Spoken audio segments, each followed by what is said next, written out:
Bonjour tout le monde, j'espère que vous allez bien. Je vous retrouve dans une nouvelle vidéo qui sera mon book haul de septembre et octobre. Alors j'avais décidé de faire un book haul tous les 2 mois parce que j'avais l'impression que j'achetais pas tant de livres que ça et que du coup un par mois ça allait être un peu rapide. Et en fait je me rends compte que si vous voyez la pile que j'ai là, 2 mois c'est énorme. 2 mois d'achat de livres, donc je vais essayer d'aller un peu vite parce qu'il y a plus de 20, une vingtaine de livres, même un peu plus. Donc ça risque d'être un petit peu long. Je commence donc tout de suite par le premier que j'ai acheté au mois de septembre, qui est le premier tome des 7 sœurs de Lucinda Riley, donc là la version le livre de poche. Donc dans cette histoire, on suit 7 sœurs qui ont été adoptées dans un pays différent et dans des circonstances différentes. À la mort de leur père adoptif, elles héritent d'un indice pour pouvoir retrouver leurs origines. Donc dans le premier tome, on suit la première sœur qui s'appelle Maya.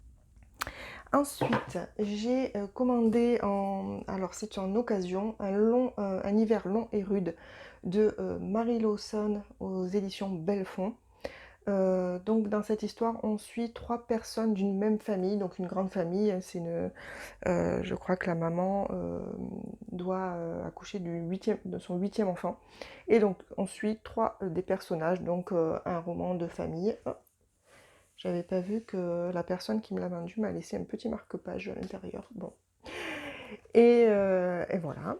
Donc pour le deuxième, allez, j'enchaîne. Donc je me suis pris une nouvelle aventure, enfin une nouvelle enquête de Hercule Poirot, une mémoire d'éléphant d'Agatha Christie, donc on serait dans la collection Le Livre de Poche. Alors il y a des millions de collections, j'ai beaucoup de mal à trouver toujours la même collection pour essayer d'avoir quelque chose d'uniforme dans ma bibliothèque.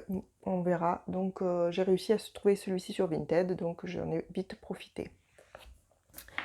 Ensuite, je suis allée à ma librairie en début septembre et j'ai acheté Alabama 1963 de Ludovic Manchette et Christian Niemiec aux éditions Cherche Midi. Donc là, on suit un détective privé qui va enquêter sur la disparition et l'assassinat de petites filles noires, donc un peu contraint et forcé, on va dire, et il va être aidé pour cela par non, comment elle s'appelle, Adela, qui est une femme de ménage noire, voilà, donc un duo un peu improbable qui va mener son enquête. Ce livre a de très très bonnes critiques et je suis impatiente de l'attaquer.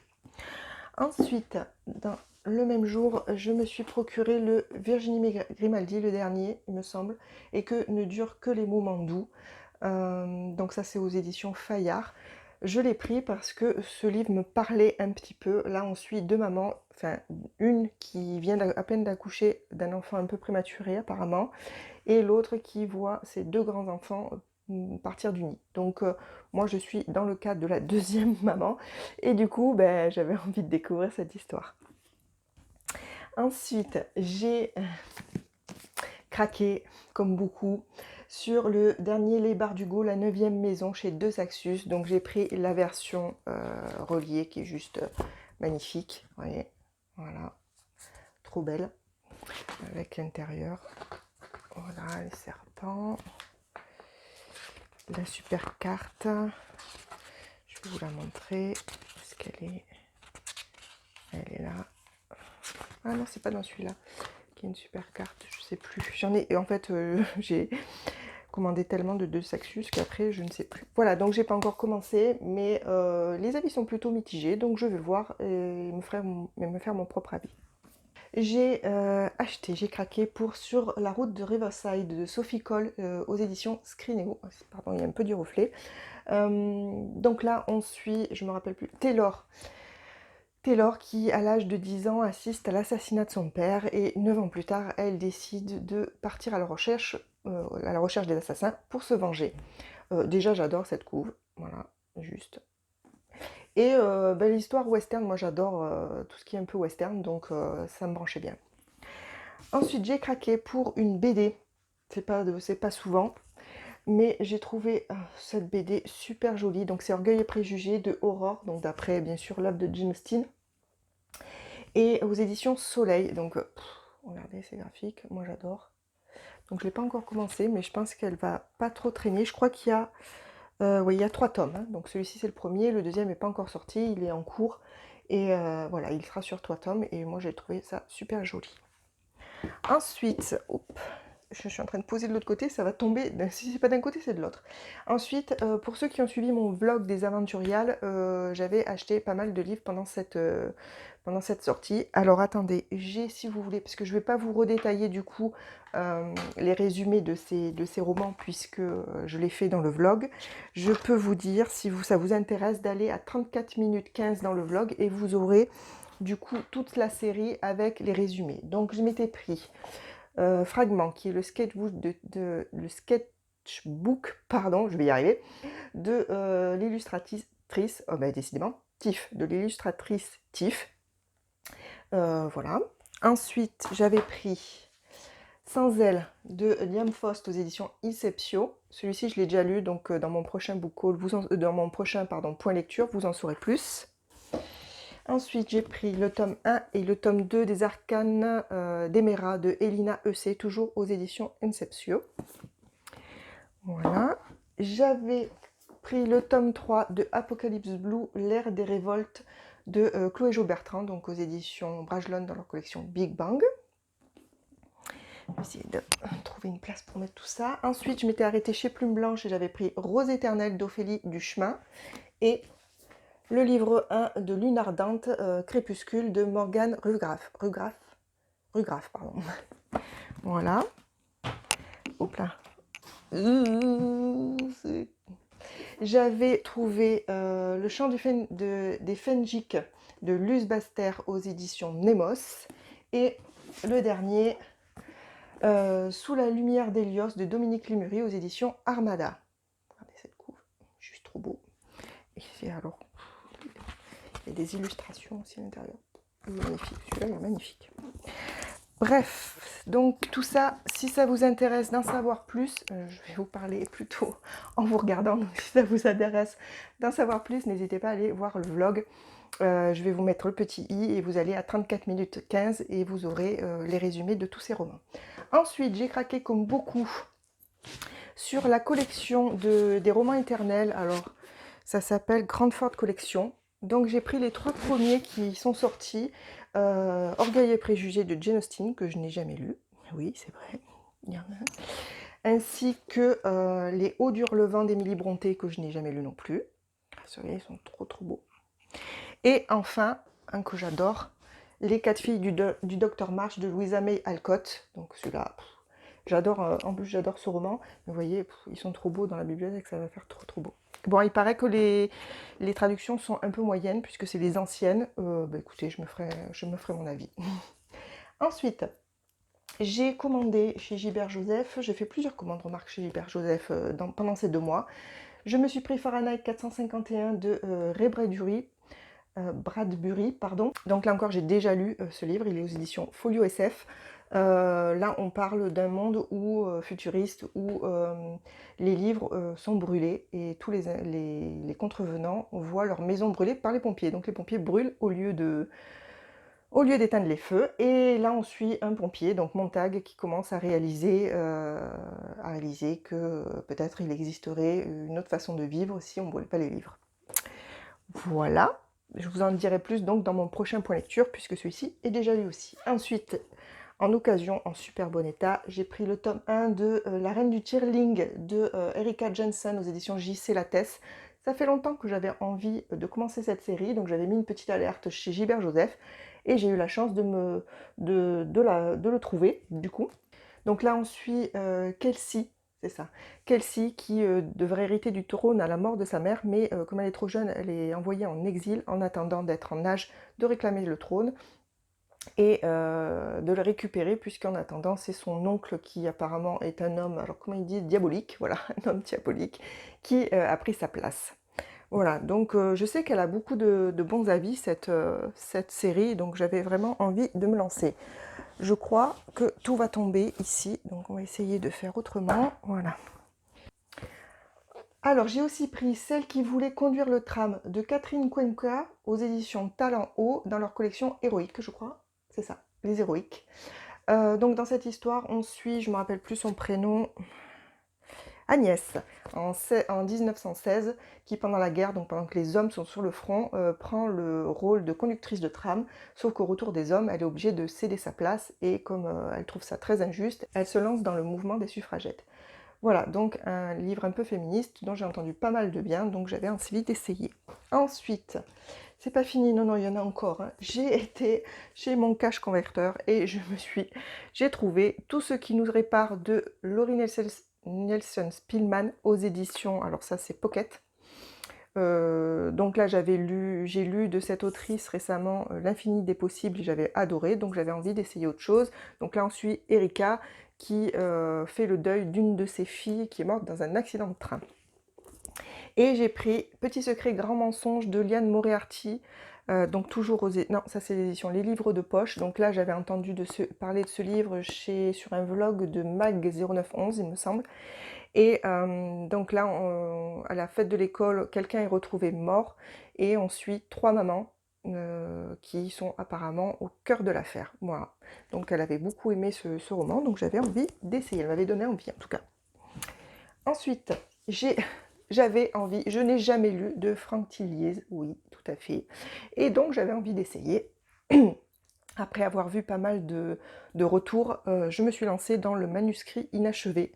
Donc là, on trouve une voiture dans un ravin avec un corps de femme dans le coffre, et on suit apparemment une autrice qui était anciennement institutrice et qui essaye de surmonter le traumatisme de l'enlèvement de sa fille. Voilà. Donc, en fait, j'en sais pas beaucoup plus, mais on verra puisque j'avais vraiment envie de tester cet auteur.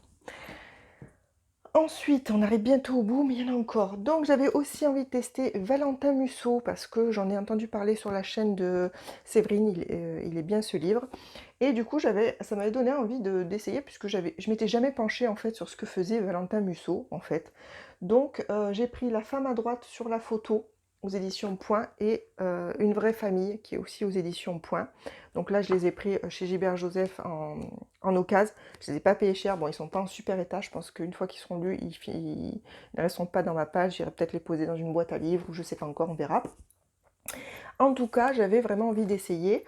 Dans le premier, donc dans La femme à droite sur la photo, on suit David qui accepte de travailler avec le réalisateur qui était censé réaliser le film où la mère de David devait jouer avant de disparaître. Voilà, donc en même temps, David espère pouvoir peut-être enquêter sur la disparition de sa mère.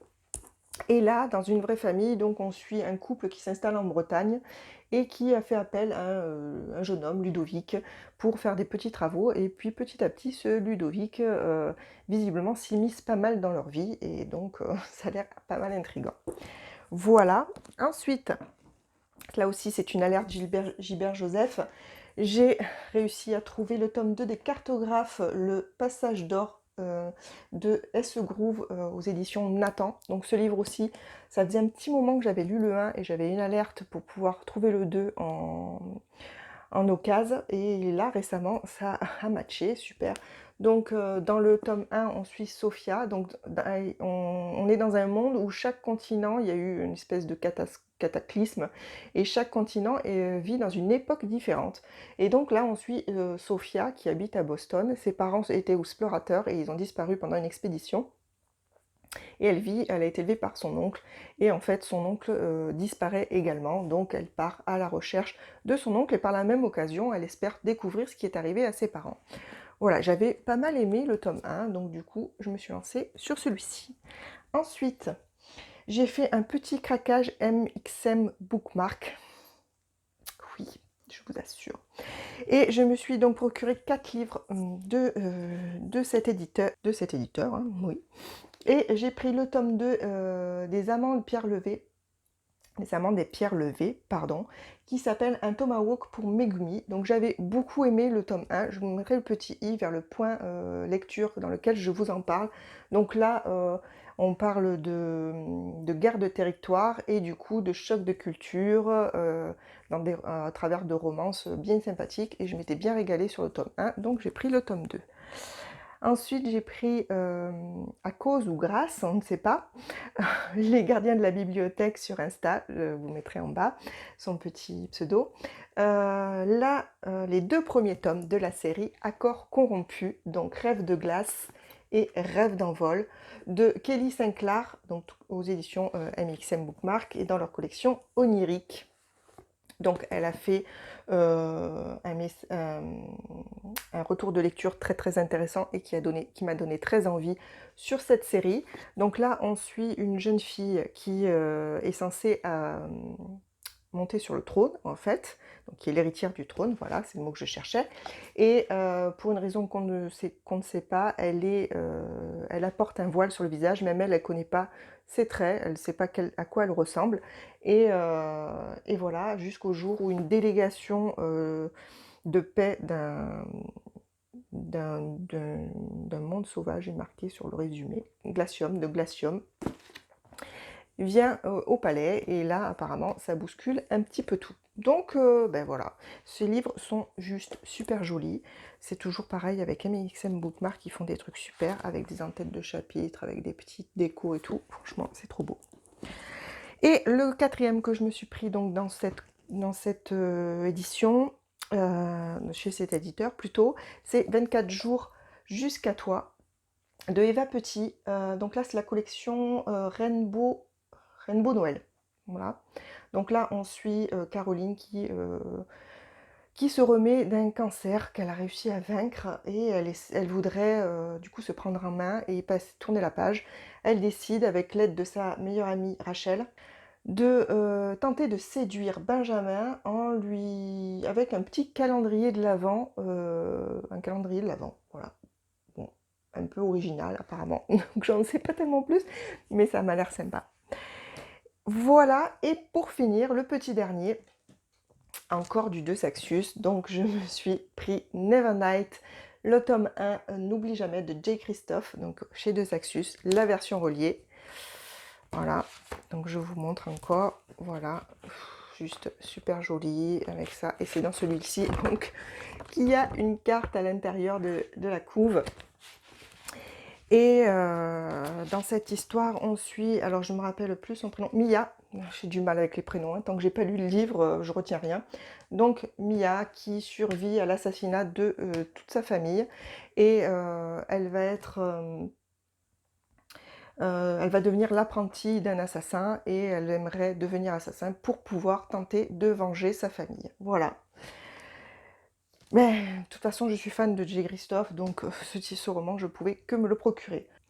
Voilà donc pour tous les romans que je me suis procuré pendant ce mois de septembre et ce mois d'octobre. Comme vous pouvez le constater, il y en a pas mal. N'hésitez pas à me dire si vous aussi vous avez craqué pour un de ces romans, s'il vous tente ou si vous les avez même déjà lus, ce que vous en avez pensé. À mettre petit pouce bleu si ça vous a plu et à vous abonner si ça vous intéresse. Ça me fera toujours plaisir et ça m'encouragera à continuer. Je vous remercie en tout cas d'être arrivé à la fin de cette longue vidéo. Je vous souhaite une très bonne journée, prenez bien soin de vous et à très bientôt pour une prochaine vidéo. A plus!